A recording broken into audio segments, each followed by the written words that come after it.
प्यारे बच्चों, आज हम कर रहे हैं कक्षा 5वीं परिवेश अध्ययन की जो बुक है झरोखा, उसका तीसरा पाठ, शिक्षा का पहला पाठ, स्वच्छता का दूसरा भाग, हिम्मत वाले कभी न हारे।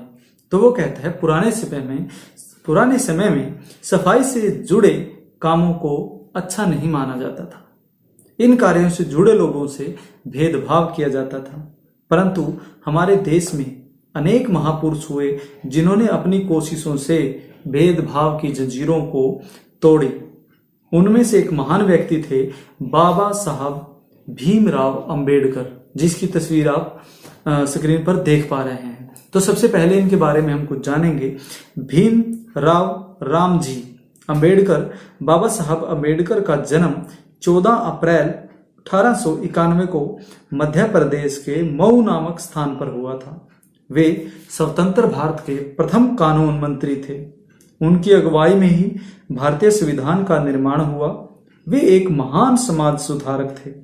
उन्होंने दलितों, मजदूरों व महिलाओं के उद्धार के लिए अनेक महत्वपूर्ण कार्य किए। तो प्यारे बच्चों, उन्हीं के बारे में एक घटना है जो उनके बचपन की है। एक बचपन ऐसा भी, एक बात लगभग 100 साल पुरानी है। 7 साल का छोटा भीम, जब वो छोटे थे तो महाराष्ट्र के गोरेगांव में अपने पिता के साथ छुट्टी मनाने गए हुए थे। उन्होंने देखा कि एक नाई किसी बड़े किसान की भैंस की खाल पर उगे हुए लंबे लंबे बाल साफ कर रहा था। भीम को अचानक अपने बढ़े हुए बालों का ख्याल आया। नाई के पास जाकर उन्हें अपने बाल काटने को कहा। उन्होंने नाई से कहा कि आप मेरे बाल भी काट दीजिए। नाई फट से बोला, तुम्हारे बाल काटूंगा तो मैं और मेरा उस्तरा दोनों गंदे हो जाएंगे।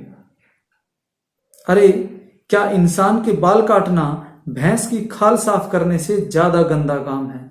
छोटे भीम ने सोचा। तो उन्होंने उस समय सोचा कि क्या एक इंसान के बच्चे के बाल काटना और भैंस की खाल को साफ करना उससे भी गंदा काम है।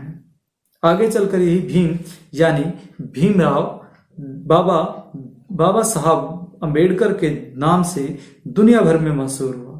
बाबा साहब ने अपने जैसे लोगों पर होने वाले अन्याय के खिलाफ आवाज उठाई।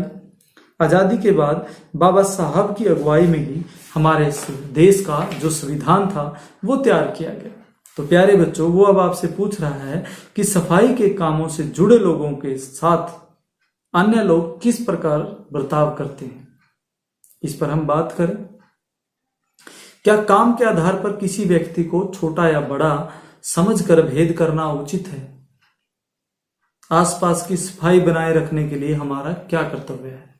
तो प्यारे बच्चों, ये आपने देखना है कि हम जो सफाई से जुड़े हुए लोग हैं, हम उनके साथ कैसा बर्ताव करते हैं और हमें उनके साथ अच्छा बर्ताव करना चाहिए। और उन काम छोटा या काम बड़ा होने से व्यक्ति छोटा बड़ा नहीं होता और आसपास की सफाई रखने का हमारा भी कर्तव्य होता है।